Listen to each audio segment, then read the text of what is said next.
Hello and welcome to World Insight, coming to you live from Beijing on CCTV News. I'm your host, Tian Wei. On today's program, foreign ministers from South Korea and Russia present a united front calling for denuclearization of the Korean Peninsula after an official visit in Moscow. Will the meeting add pressure on DPRK?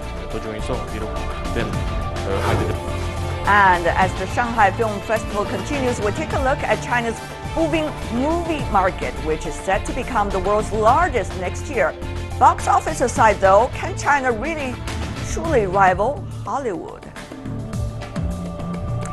We start today's show with South Korea-Russia ties. It's been 5 months since the DPRK conducted its 4th nuclear test, and over 100 days since the United Nations Security Council approved new sanctions on the nation.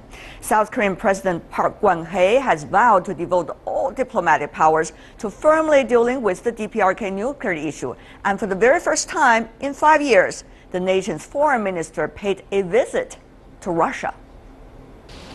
High-level talks on bilateral relations and on a nuclear threat from a third country. A common concern for Russia and South Korea is the DPRK. The two countries again confirmed that 4 nuclear tests and the rocket at the beginning of this year is a serious threat. Lavrov said that both sides will not accept the DPRK's unilateral claim to be a nuclear weapons state. Russia will not tolerate the transformation of the region into one of confrontation. Our argument is based on the idea that the existing problems can be solved by political and diplomatic means only. After a 4th nuclear test in January and a long-range missile test in February, the DPRK has become a security concern for the international community, which is now stepping up its pressure on the Asian nation to renounce its nuclear weapons program. Among the denuclearization efforts is the U.S.'s THAAD anti-missile system, an issue that's set to be raised during the bilateral meeting in Moscow. Seoul has allowed the U.S. to deploy the Terminal High Altitude Area Defense Missile on its soil, claiming that the deployment is meant to protect from threats emerging from the DPRK. But Moscow and Beijing are worried that the U.S. is increasing its military foothold in the region. However big these differences are, it's agreed that the DPRK nuclear issue remains the biggest hurdle for Russia and South to advance their bilateral ties in various areas. But the diplomatic efforts made by these two nations may also be a binding factor.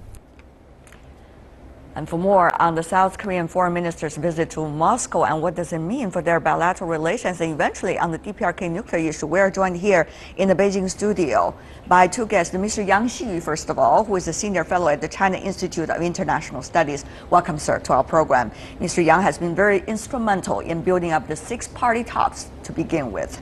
And also in Beijing, we are joined by Mr. Alexander Gabuev, who is a senior associate and the chair of the Russia in the Asia Pacific program at the Carnegie Moscow Center. And great to have you here in Beijing.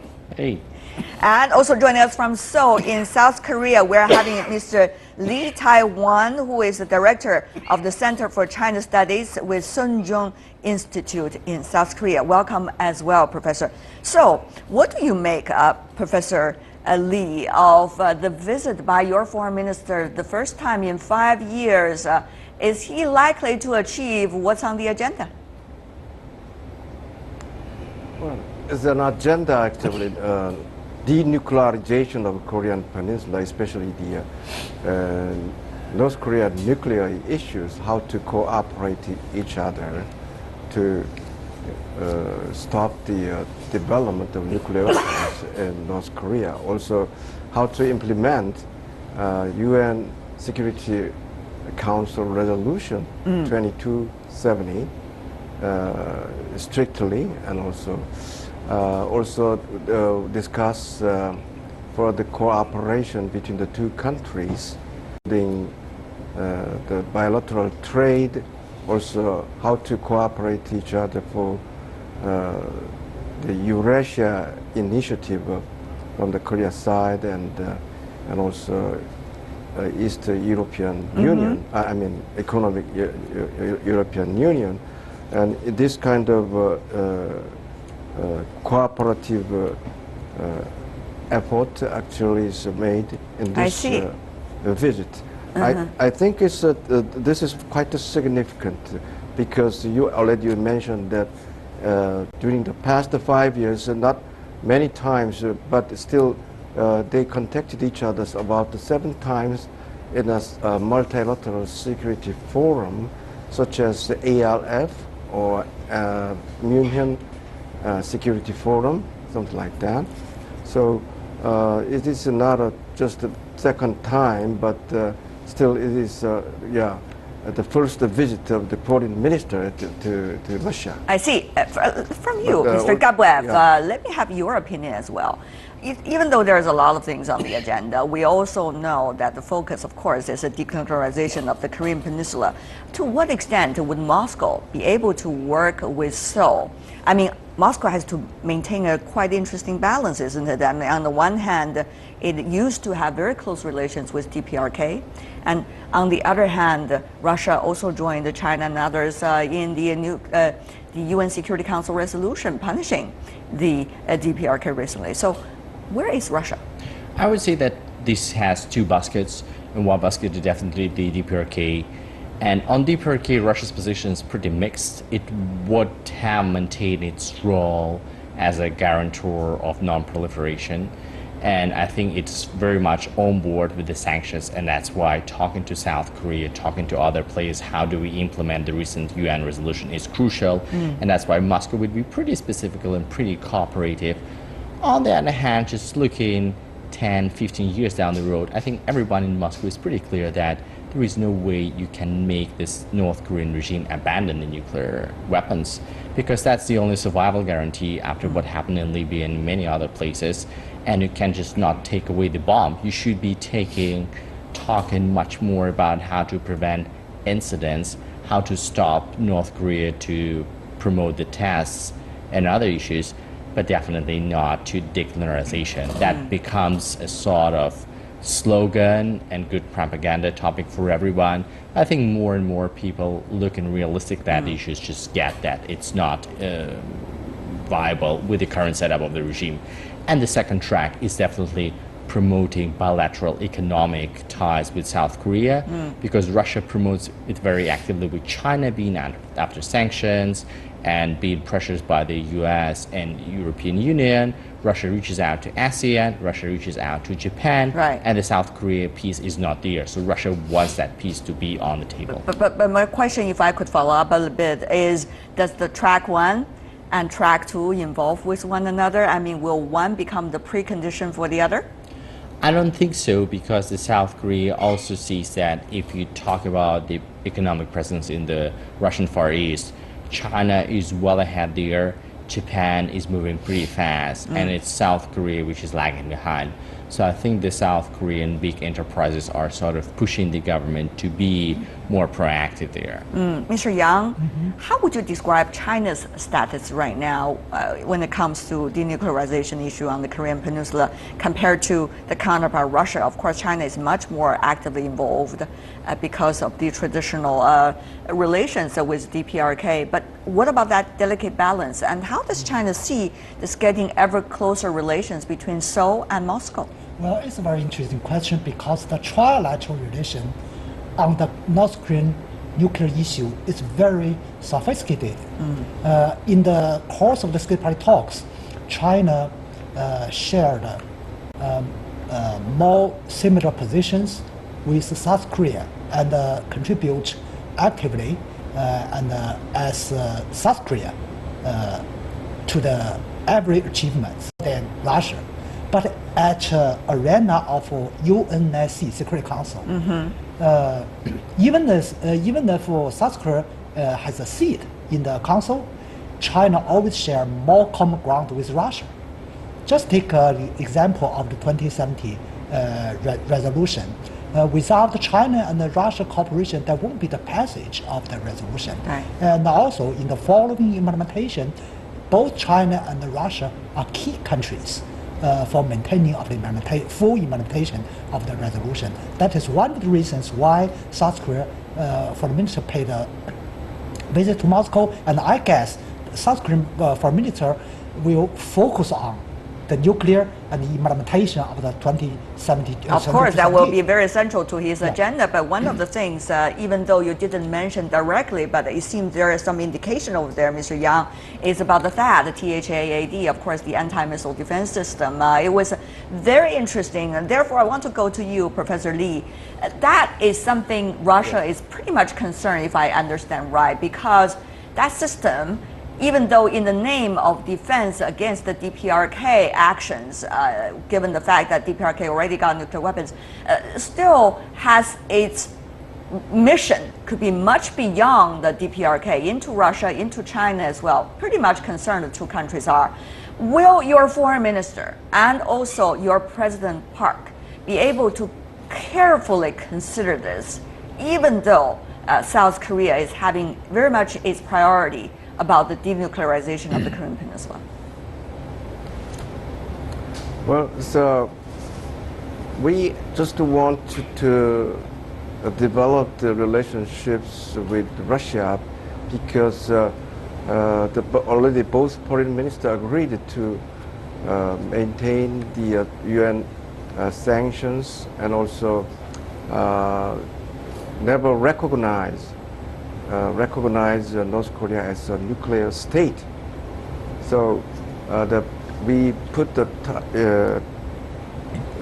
top priority on the denuclearization, also continuous sanction, because the purpose of the sanction, of course, is to bring the North Korea back to the negotiation table, to come out to the negotiation table, but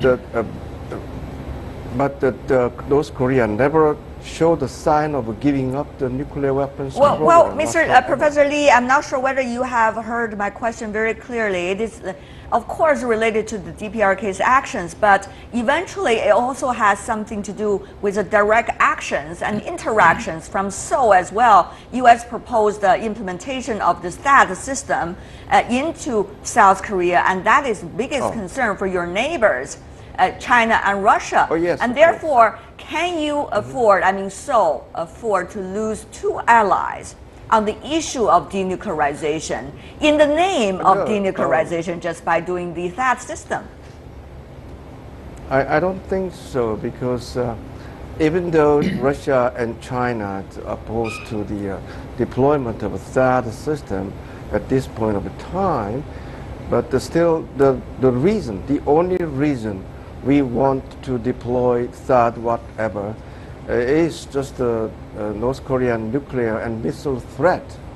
If that kind of threat is gone, actually we don't need the THAAD systems. And I think it's still actually the deployment of the THAAD system in the U.S. forces stationed in Korea is, but the introduction of the THAAD system to Korean Peninsula is another. So I think it takes time to introduce this whole THAAD system. In between, I think is if North Korea give up or to show sign of giving up a nuclear weapons program, I don't think we don't have to worry about the Got your point. stuff. Got your point, still, Professor. Got your point, yes. Professor. But then, Mr. Gabuev, seems that what Professor Lee indicates is that if all parties could make sure that DPRK will not continue on the road of further nuclear weapons tests, okay, let's forget about that. But if the DPRK continues with that, I'm sorry, China and Russia probably we're going to do this. That was very much the logic which was implied in Obama's letter to Medvedev. So if we get rid of Iranian nuclear program, we definitely get rid of European part of missile defense system. What we are seeing now that we negotiated an agreement with Iran and the system is still deployed. So the Russian reading, to which I don't subscribe, but that's the official Kremlin reading, is that the US is still deploying its global component of missile defense system, and like North Korea issues, Iran or whatever threats are just a pretext. So Russia and China should work together, knowing that the US is going to deploy these systems, and our joint answer should be military, political, or we should be as credible to dissuade the US to undermine the strategic stability, to abandon those plans with or without the actual denuclearization of the Very interesting the peninsula. comparison you give between the missile defense system near Russia by the NATO and also the defense system that we are talking about here. Mr. Yang, of course we understand very well as a close neighbor of South Korea, it is being put into a very delicate situation by the United States and of course by the nuclear issue in the Korean Peninsula. So what do you make of Mr. Gabwev's position? And also how can China and Russia work together also to make sure things could happen for everybody's favor? Yep. Firstly, I understand fully my South friends' logic and consideration. Say, as long as North Korea nuclear and missile threat is gone, and then the saddle is gone. But the problem for China, the question for China, maybe for Russia either, is whether the answer is fully controlled by South Korea. Say, when Iranian nuclear issue was rising, U.S. made a lot of lot of words say because of Iran A, B, C, so he did. Now Iran sanctions on Iran issue have been gone. But what I see is their employment efforts are increasing, unfortunately. So I guess I worry even without North Korean nuclear and missile issue, U.S. will continue their strategic efforts in this fundamental area. Great point. Let me go to you, Professor Lee. A South Korea can so be in the driving seat, or you have to be rather in the back seat, not necessarily have a control of where it is going. About that, for example. Well, South Korea's position is quite clear. If we are threatened by North Korean missiles or nuclear weapons, then we have a right, a sovereign right to protect against from the outside threat. So we have to do something about this. I mean, we have to do something about this. But China and Russia, they will join our effort because if something happens on the Korean Peninsula, it destabilizes the Korean Peninsula, which affects also stability of the whole Northeast Asia. I think it's just which is not actually the interest of the all states concerned. So I think we can continue the cooperations, especially the maintaining the sanctions. And also, we try to bring the North Korea back to the negotiation table. We can solve this problem. All right. But the MD system is the different things. Actually, has actually nothing to do with Russia or China's national interest. I mean, right. we are you have no plan to And before we go, deploy whatever. Yeah, before we go, I want to ask the other two guests as well. Of course, China and Russia are instrumental members of the six-party talks. Nobody is suggesting it can begin at this moment because there are so many difficulties out there. But still, under what kind of mechanism can we make it work? Can we make talks work?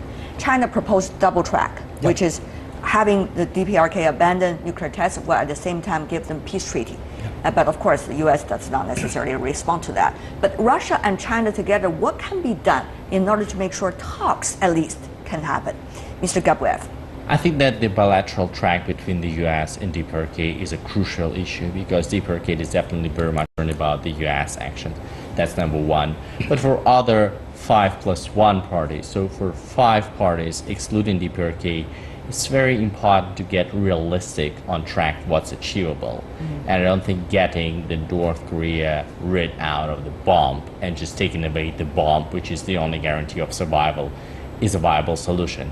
We need to decrease the test and the danger level which is produced by Pyongyang possession of the bomb, but just not setting some unrealistic target and then acting upon these targets. As a barrier for not taking any talks at this moment. And Mr. Yang, what do you think?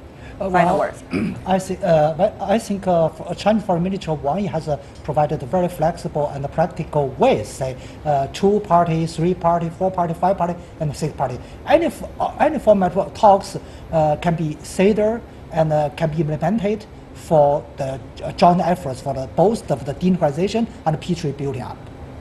Very interesting a situation we are observing at this moment. Thank you so much for the three of you, your insights helping us to understand all the latest development. Alexander Gabriev, Yang Xiyu, Li Taiwan. Thank you so much, gentlemen, for being with us. Thanks. Really appreciate it. Stay with us. Inside, we got our final segment coming right up. As the Shanghai Film Festival continues, we'll examine the potential of China's booming film market, which is set to become the world's largest next year.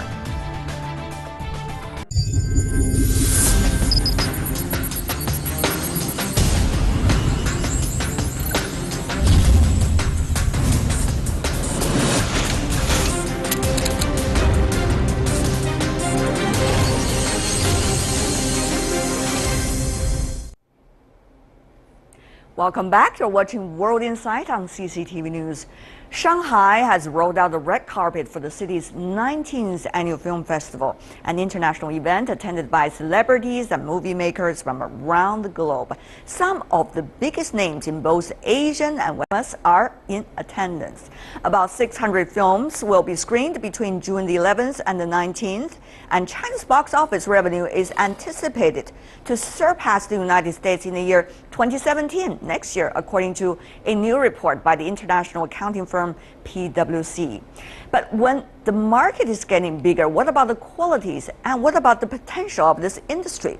Before we discuss the future of China's film market, let's take a look at the Shanghai Film Festival.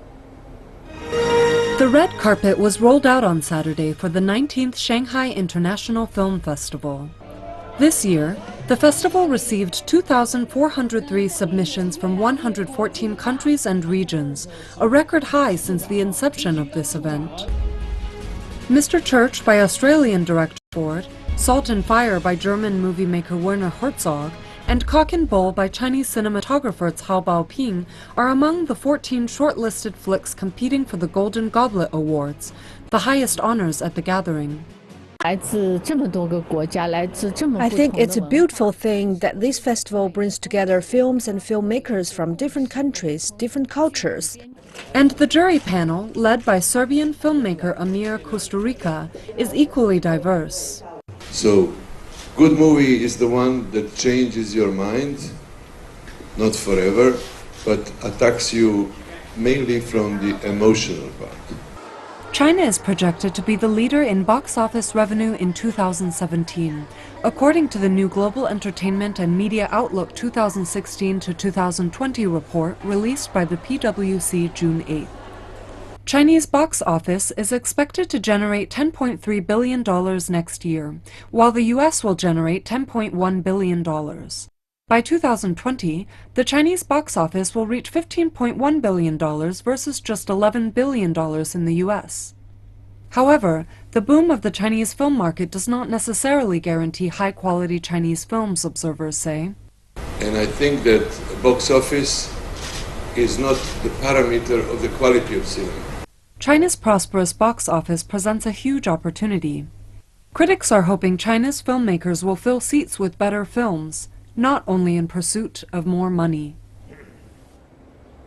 And for more on the discussion about Chinese movies, both its box office and its qualities, I'm joined here in the Beijing studio, Professor Teng Jimeng, who is from the Beijing Foreign Studies University, quite an expert about Chinese movies. Thank you, sir, for being with us. In Los Angeles, we're joined by Ms. Elizabeth Dell, head of the China Desk Force at the Producers Guild of America. Welcome, Ms. Dell. And also in London, we are having Mr. James Mudge, who's the director of the Chinese Visual Festival. Welcome as well, Mr. Mudge. Okay, so quite an impressive Shanghai International Film Festival, but the focus is not just about movie itself, but rather about where Chinese movies are going.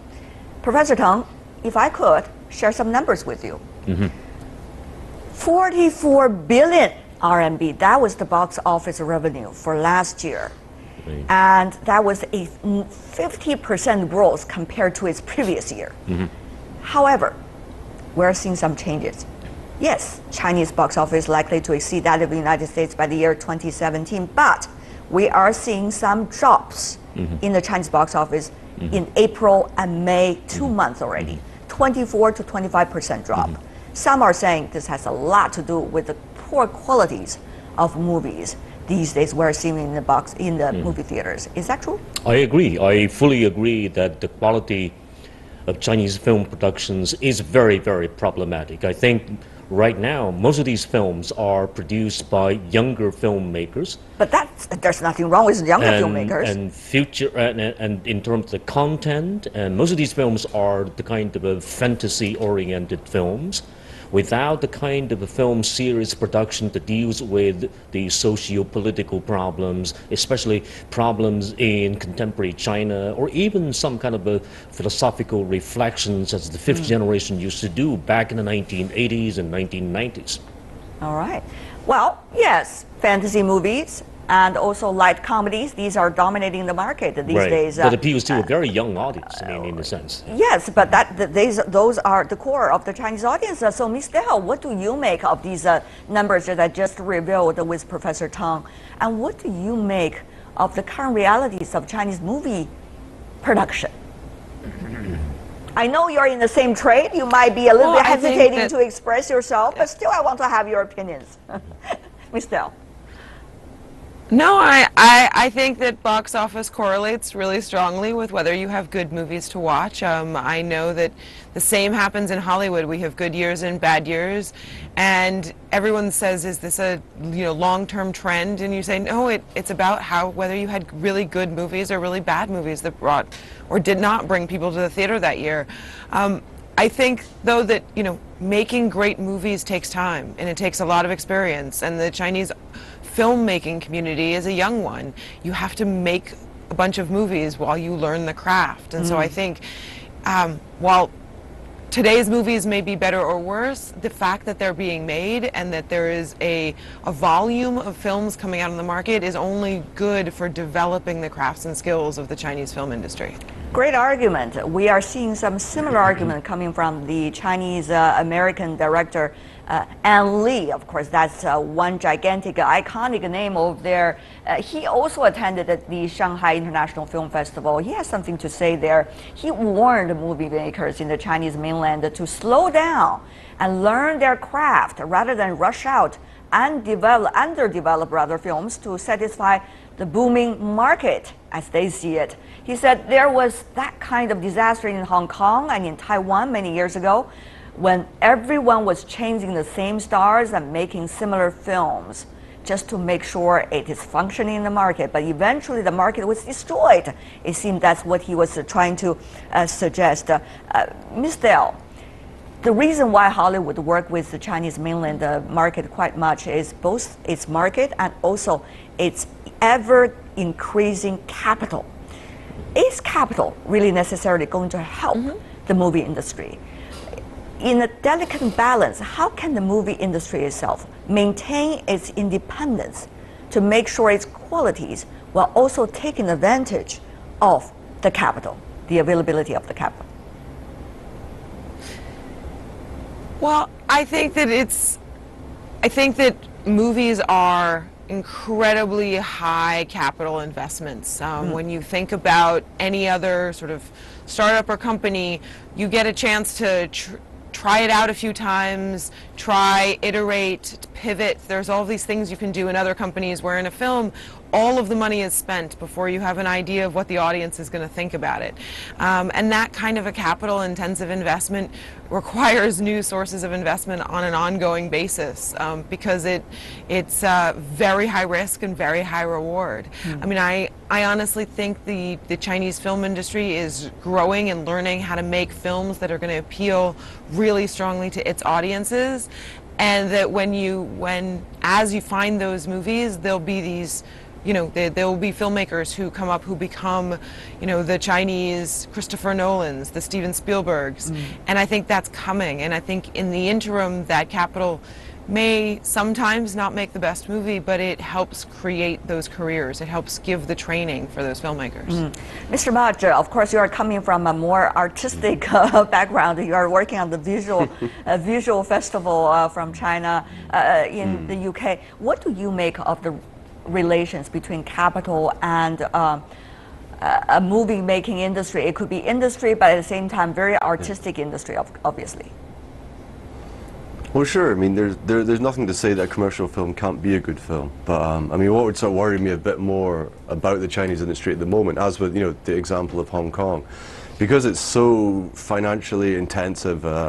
Everything is very, very focused on the money at the moment. It is a much more of a sort of short-term strategy. It seems it is not necessarily sustainable. As you said with Hong Kong before, you went from the Hong Kong New Wave straight to the incredibly chaotic era of almost like a factory line of production, where people, as you say, are the same stars, the same plots, and everything dropped off, and you kind of ended up almost with like a kind of a lost generation of filmmakers. There's kind of a gap when a lot of these filmmakers didn't necessarily go on to have better careers, and that they were sort of used more to produce these kind of films, and they sort of fulfilled the short-term investment for the people who are backing the films, and then after that, yeah, they've spent their whole careers, or certainly started their careers, and that's their sort of rule, is make money from these films. It's not find your voice, find your technique, find your substance and sort of social commentary or anything intellectual or anything. Yes, indeed. There's definitely a danger for that. We are seeing right now on our screen some of the excerpts coming from the earlier movies, as the so-called art house movies. If our colleague could also still play some of those things while we are talking about this issue. Professor Tang, we have an understanding that back in the 1980s and 90s, I'm not just being reminiscent here, but rather at the time there were a lot of art house movies. And that's how the Chinese contemporary movies are being made known to the rest of the world, starting from the Red Sorghum, which we already played some of those excerpts, and also from Farewell to My Concubine by director Chen Kai-ge, and even the younger generation, Jia Zhangke with The Platform, and also some of the recent movies he has made. If we have some excerpts, we can certainly play that. But what do you make of this, that at the time Chinese movies are being known and respected, and now Chinese capital is being known and respected? From obviously there are two very different main characters here. Well, production-wise, now, for example, it's producer-oriented. I think in this case, producers are not that very sophisticated. They may not be expert. As far as I know, some of the money comes from these bosses, for example, coal mine bosses in China's West. They have no experiences in filmmaking. But in terms of art house film back in the 1980s, it was a very different production mode back then. For example, it was director-oriented, director-centered sort of production. And with Yellow Earth, for example, with Red Sorghum, for example, I mean, money is not the issue. I mean, back at that time, even the studios are state-owned, and the films are financed by the state. And in this case, artists are given more leeways in terms of freedom, in terms of creation, in terms of creative ideas, and also good scripts. Right now, the problem is also that they have very bad script, in addition to bad craft in making that very movie, and also a less sophisticated, young, urban, kind of middle-class audiences in second and third-tier cities. So, in a sense, it's very, very disappointing that they appreciate the kind of action-packed films, fantasy-oriented films. But Professor, I'm not sure if I really agree with you on this. I was reading once again, some numbers. Of course, how official and also authoritative they are, it's a question mark, but still interesting. 300 movie permits were being given out last year. Yes. You know, this is how it works. Right. Among them, only 15% eventually made money in the box office. Right. And that means the audience are quite picky. They would not prefer those 85% of the movies being put out there. They would not watch, but rather they're becoming ever pickier in terms of the qualities of movie they're watching. Professor? I think one reason that these movies didn't make money is because that they don't have the so-called time slot. I mean, movie theater chains do not have... That could be one factor. Right, that could be one. And at the same time, I think that, as you said, the audience could be picky. And that's why that non-fantasy style genre films don't make films, don't make money. Now, for example, Wang Xiaoshuai's film in The Amnesia, I mean, that's a great film, in fact. But then, in fact, the cinema chain didn't allow time slot. The audience doesn't seem to appreciate this very social commentary. The theater does not allow time slot, has a lot to do with their anticipation, whether this is a money-making movie or not. The cinema chain, in a sense, is very, very Their commercial. understanding about what is the quality that they need to have in the movies. That's a very interesting question as well. We talk about that at director An Li. Ms. Dell, director An Li is really an iconic name here in China because he's only the Chinese movie director who has won the Oscar really for the best directing. So what he started with is a very interesting path for a lot of Chinese movie makers to look at. He started with very independent art house movies back in Taiwan when he was there, and then moved his way to the Hollywood. Didn't have anything to do at the very beginning, taking care of his kids back at home. Being the cook in the family, huh? Yes, cooking for families and everything. And eventually got his foot into the real place. Starting from Sense and Sensibilities, all of these chains of movies, Brokeback Mountain and many others, become gigantic names. And Crouching Tiger, Hidden Dragons also made his. I'm trying to say all of these movies, every movie reminds us of beautiful scenes over there. We are playing that on our screen as well, starting from his independent art house movies. But Ms. Dao, I want to ask you this. He is being regarded as a legend in Chinese movie industry because he can transcend cultures. The question mark is, when can we hear movie directors and makers in China be able to do that? Because it is an ever-changing audience they have to appeal to. Chinese audience are becoming really international these days. Well, I think one of the things that I find so incredible about and so skilled about Ang Lee's work is that he does transcend culture, but he does it in very specific ways. He doesn't transcend culture by becoming universal in his characters and having them be sort of every generic thing. He is incredibly specific, whether it's Crouching Tiger, Hidden Dragon, or, you know, suburban 1970s America in the Ice House. He draws very, very close connections to a world, a time period, a set of characters, and then allows an entire globe to find themselves in those characters. And I think, and that's just me being in love with Ang Lee. But I think that there is, to go back to kind of audiences, there is a struggle to make it to, we were talking about struggles to find time slots, to find a connection to an audience for films coming out. And I would add that that is exactly the same as it is in Hollywood. I mean, Hollywood is a very divided system. It's very bifurcated, with large films that have large releases in the United States, and then a burgeoning independent film the world that has to fight really hard to get very small amounts of attention. But there is a festival circuit, there is a methodology, a way for small films to find audiences, to grow audiences, and to build bases, to get, for the directors to get known, for the director's voice to get heard, even if it's only in a select group. And I think China's Shanghai Film Festival, the Beijing Film Festival, Hong Kong Film Festival, these are growing audiences and growing places for that same thing to happen in China, for really creative independent filmmakers to find platforms for their voice. Mr. Mudge, we have seen not only that the Chinese are asking themselves, when are we going to be able to do it? On the other hand, they also need to face the encouragement and also exchanges as well as competitions coming from Hollywood. For example, Disney has already become the American studio that's earned more than $1 billion a year in the box office in Chinese market alone. And some of the best productions they're having here is getting March market. And also Warcraft. One movie based on the games, computer games, becoming such a big hit here in China these days. So, Mr. Mudge, coming from an artistic background, what do you make of these kinds of a competition, cooperation? That's a very interesting nature of what's going on right now. Well, sure. You're going to see a lot more of this as well. I mean, with China's hugely growing box office, hugely growing audience, and everything.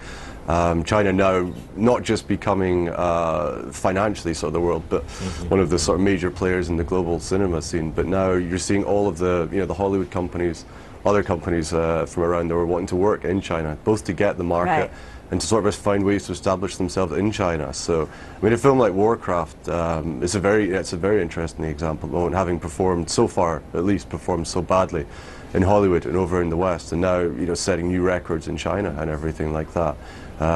But it's, if you look at the sort of both the long production history of the film and the way in which it's been during those last few years, it's actually been worked on very, very intensively in China to sort of build and plan a sort of marketing strategy and campaign around it to sort of expand the appeal beyond the sort of gamers or the, you know, the sort of internet audience in there.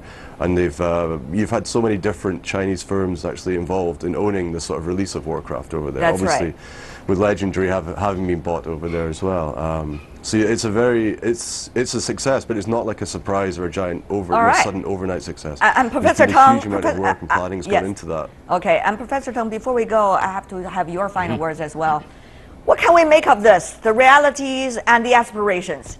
Well, absolutely. I place great hope on the Chinese directors, young directors. I'm sure that these guys will come up with new, creative, critical, and also imaginative works in the future. I'm sure. I mean, this is really something is happening right now. Well, eventually on a positive note. Thank you so much, the three of you, Teng Jimeng, Elizabeth Dell, and also James Mudge. Really appreciate it. I'm sure our discussion about this will continue as more movie titles come out. Thank you. And that is all the time we have for today. If you'd like to see more of a program, visit our website. Just type in World Insight CCTV News into your search engine. You will be able to find us. Or you can also check out our YouTube channel. From me, Tian Wei, and everyone at the World Insight team, thanks for watching, and tune in again next time for more insights from across China and around the world. Good night.